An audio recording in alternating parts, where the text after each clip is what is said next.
বন্ধুরা বৃদ্ধা মাকে নিয়ে ছোট ভাই তার বড় ভাইকে বলল, মাকে নিয়ে আসলাম, এখন থেকে মা তোমার বাসায় থাকবে, মার দেখাশোনার দায়িত্ব তোমার, আর বাবা আমার বাড়িতে থাকবে। এই নেও মায়ের কাপড় চোপড়ের ব্যাগ। বড় ভাই তার ছোট ভাইকে বলল, মাকে পেয়ে আমি অনেক খুশি হইছি, আয় আমার বাড়িতে নাস্তা পানি খেয়ে যা, আমার হাতে সময় নেই, বাড়িতে অনেক কাজ পড়ে আছে।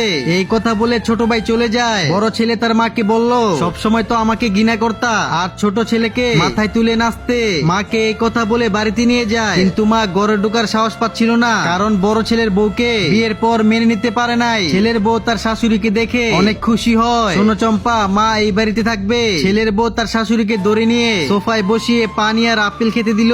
বউ বলল, আমার তো মা নাই, আপনাকে আমার বাড়িতে পেয়ে আমার মায়ের শূন্য স্থানটা পূরণ হয়ে গেল। ছেলের বউর এই কথা শুনে বৃদ্ধা মায়ের মনটা ভরে যায়। বন্ধুরা, বাবার পার্টটা দেখতে চাইলে ভিডিওতে একটা লাইক দিয়ে চ্যানেলটি সাবস্ক্রাইব করে ফেলুন, আর কমেন্ট বক্সে আই লাভ মা লিখে যাবেন।